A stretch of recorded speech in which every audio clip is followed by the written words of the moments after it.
एक बार की बात है। सबल नाम का एक लड़का एक नगर में रहता था। वह अपने जीवन से बहुत निराश था। उनकी निराशा का कारण ये था, वह अब तक अपने जीवन में कुछ भी नहीं कर रहा था। उसके माता पिता उसे ताने मारते थे कि आपके सभी मित्र कुछ ना कुछ कर रहे हैं, लेकिन आप अभी भी घर बैठे हैं। दोस्तों के बीच भी अक्सर उनका मजाक उड़ाया जाता था। वह कहीं जाता तो लोग उससे पूछते थे कि आप क्या कर रहे हैं। उसे यह बताने में भी शर्म आ रही थी, वह कुछ नहीं कर रहा है। धीरे धीरे उसने रिश्तेदारों से मिलना जुलना कम कर दिया और लोगों से मिलना भी बंद कर दिया। वह ज्यादातर समय घर पर ही रहता। वह अकेला रहता और भगवान को कोसता रहता और अपनी किस्मत को दोष देता। अब उसे अपना जीवन बोझ लगने लगा था। कभी कभी वह सोचता कि कब वह कुछ करने के योग्य बनेगा, और फिर वह सोचता कि जिंदा रहने से अच्छा मर जाना ठीक है।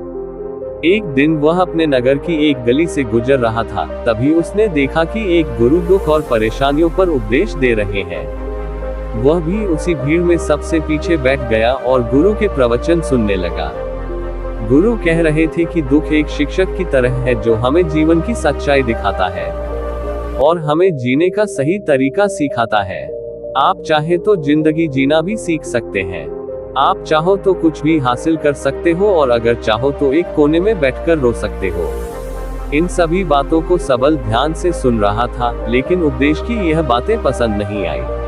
उसने खड़े होकर कहा कि कुछ भी सिखाने से दुख दूर नहीं होता। इसमें केवल दर्द होता है। दुख की पीड़ा अनंत है। ऐसा लगता है कि इसके बाद कुछ होने वाला नहीं है। इससे कुछ भी फर्क नहीं पड़ता है। इसके सामने तो मौत भी छोटी लगती है।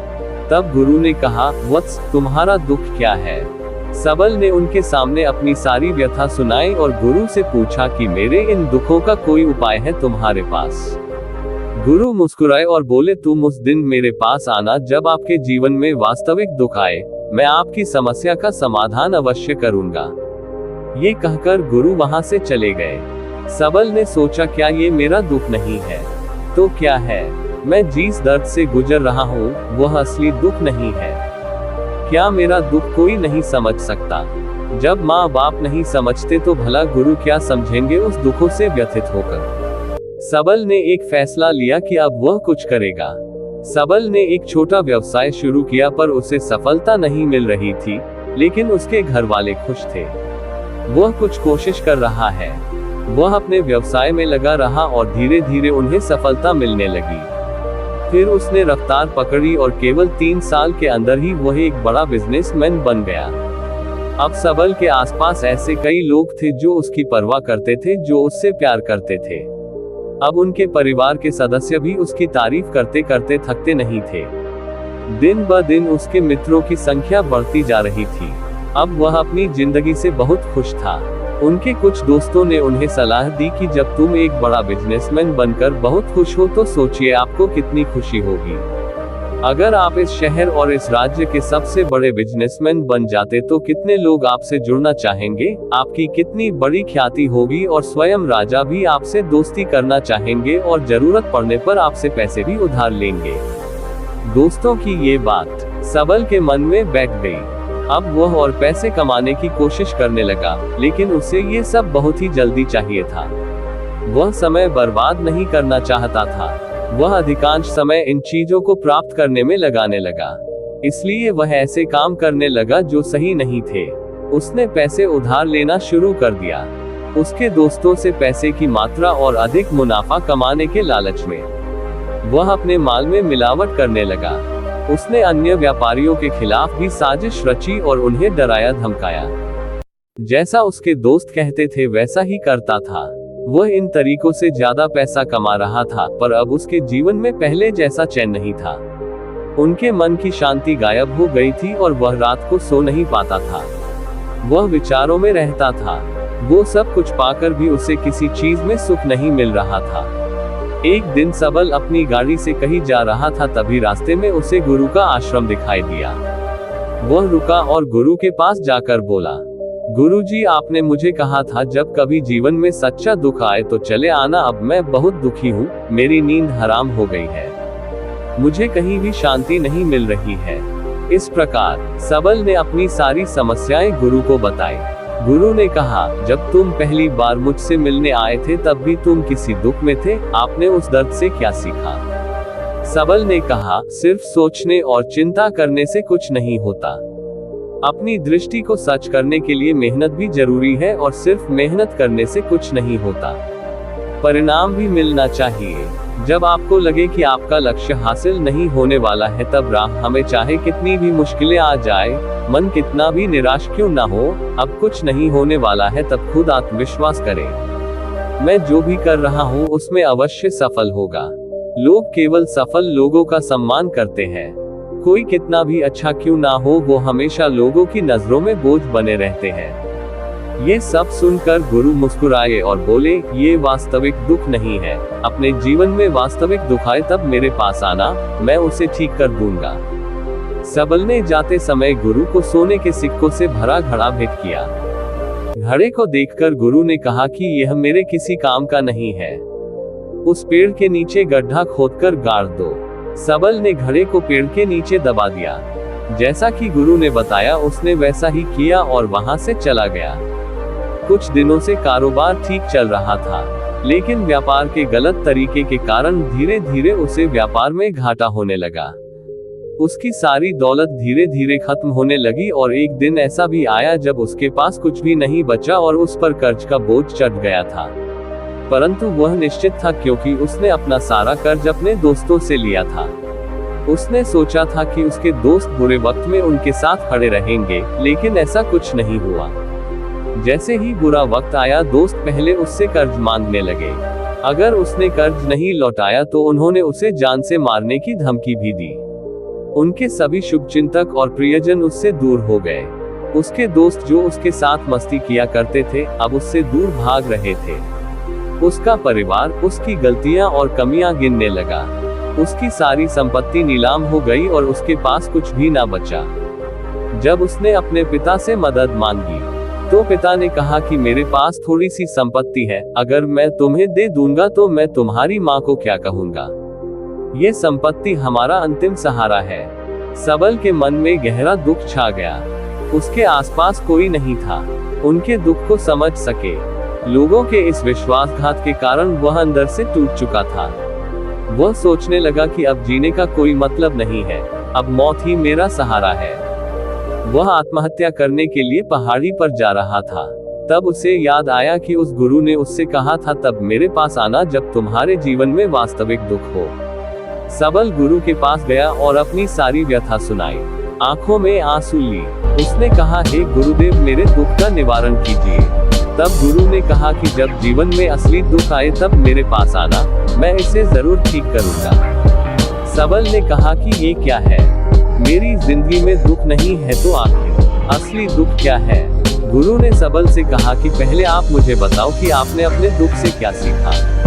तब सबल ने कहा कि मैंने वह सीखा, जो लोग हमारे जीवन में आते हैं वो हमारी सफलता और प्रगति के कारण वो हमें धोखा जरूर देंगे, क्योंकि बुरे समय में वे हमारे साथ नहीं खड़े होंगे। वे अच्छे समय में ही हमारा फायदा उठाएंगे और बुरे समय में हमें छोड़ देंगे। उन लोगों पर ही भरोसा करें जो हमारे बुरे समय में हमारे साथ खड़े रहते हैं। लेकिन ऐसे लोग बहुत कम होते हैं, लेकिन जिनके पास है उन्हें उनकी सराहना करनी चाहिए, उनका अपमान नहीं करना चाहिए। कभी भी किसी के खिलाफ साजिश नहीं रचनी चाहिए। अपना काम ईमानदारी और धैर्य से करें और कभी लालची ना बने। अपने सारे दुख, दर्द और अनुभव बयां करने के बाद सबल गुरुजी के सामने आंखों में आंसू लिए बैठ गया। कुछ देर बाद गुरु उठे और पेड़ के नीचे गड्ढा खोदा और वो घड़ा निकाला जो सोने के सिक्कों से भरा हुआ था।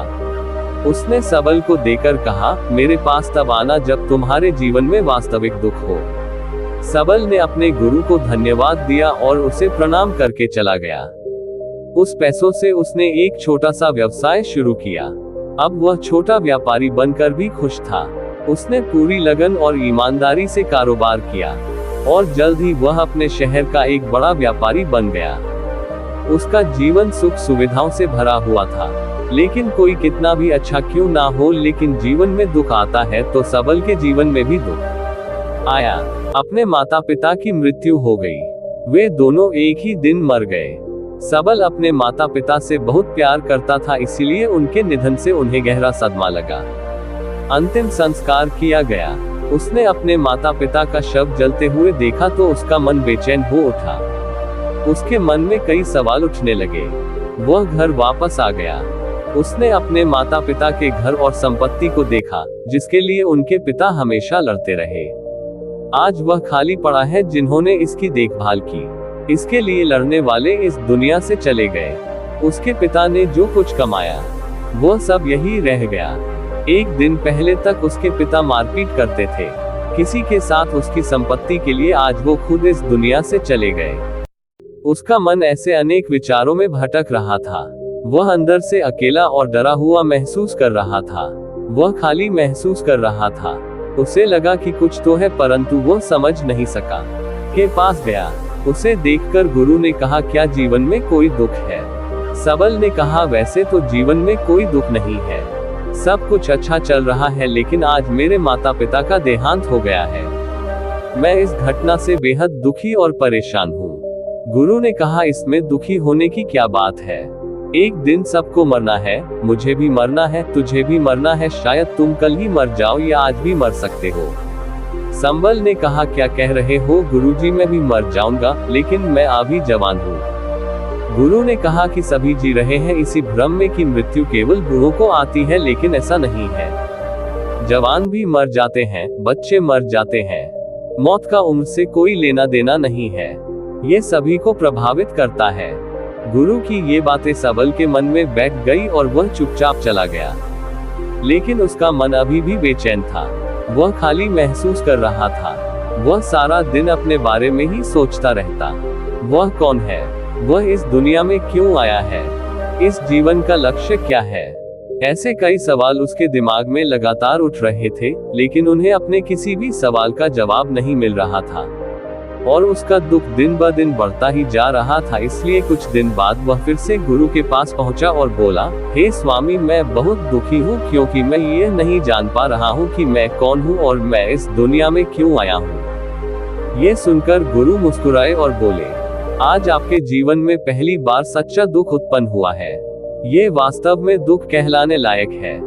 हम नहीं जानते कि हम कौन हैं, हम क्यों आए हैं। सबल ने अपने गुरु से कहा कि उसकी दुर्दशा दूर करे। गुरु ने कहा कि हम सभी इंसान हैं, जीवन भर संग्रह करते रहते हैं। सबल ने कहा, कोई भी इंसान अपने साथ कुछ भी नहीं ले जा सकता, वह सिर्फ अकेला ही जाता है। मेरे माता पिता भी अपने साथ कुछ भी नहीं लेकर गए। धन, संपत्ति, वैभव सब कुछ यहाँ पर छोड़कर गए। गुरु ने कहा, अब मेरी बात ध्यान से सुनो। इस संसार में हमें जो संग्रह करना चाहिए वह हम नहीं करते, बल्कि चीजें हमारे सामने होती हैं, लेकिन हम उन्हें देखने की कोशिश नहीं करते। हमें इस दुनिया में जो कुछ भी इकट्ठा करना है, वह हम खुद हैं। हमें खुद को जुटाना होगा ताकि जब हम मरे तो हम एकजुट हो सके और खुद को पहचानने में सक्षम होने के लिए हम अंदर बटे हुए हैं। हम प्यार, नफरत, गुस्सा में बटे हुए हैं। क्रूरता, धन, स्थिति, प्रतिष्ठा, सम्मान, पहचान, धर्म, जाति, सैकड़ों हजारों ऐसी चीजों और इच्छाओं में हम विभाजित हैं और टुकड़ों में जीवन जी रहे हैं। इस विभाजन के कारण हमारी चेतना कभी एक नहीं हो सकती। हमारी चेतना व शक्ति बिखरी हुई है, इसलिए हमारे पास इतना समय नहीं है, इतनी ऊर्जा नहीं कि हम मुड़ सकते हैं और अपने भीतर देख सकते हैं। वास्तव में धन, सम्मान और सुविधाओं के अभाव को लोग दुख समझते हैं और जीवन भर के लिए इसे दुख कहकर रोते रहते हैं और समाधान खोजने का प्रयास करते रहते हैं। उन्हें अपना समाधान कभी नहीं मिलेगा, क्योंकि जिसे लोग दुख कहते हैं वह वास्तविक दुख नहीं है। ये सिर्फ एक आदमी की इच्छा है। उसकी इच्छा कभी पूरी नहीं होती, इसीलिए व्यक्ति को कभी उनके प्रश्नों का समाधान नहीं मिलता। इसलिए इन सब से परे यदि आप अपने दुखों का परम समाधान चाहते हैं, तो सबसे पहले खुद को समेटना होगा। इस दुनिया से अपनी ऊर्जा वापस ले लो और इकट्ठा करो। अपने आप पर ध्यान केंद्रित करो, स्वयं पर ध्यान दो। अपने मृत्यु से पहले अपने आप को जानने की कोशिश करो, बिखरो मत। सबल ने कहा, गुरुजी, क्या हम इस संसार को छोड़ दें? हमारी सभी इच्छाओं को मार देना चाहिए। किसी से प्रेम नहीं करना चाहिए, धन संग्रह नहीं करना चाहिए, सम्मान की आशा छोड़ देनी चाहिए। गुरु ने कहा कि भावनाओं और इच्छाओं से ऐसे बिखरे हुए मनुष्य में से बाहर निकल आओ। जैसे कोई पत्थर पहाड़ से अलग होकर गिरे तो जिस पर पर्वत का कोई कंट्रोल नहीं होता सिवाय देखने या परेशान होना और कुछ खोना।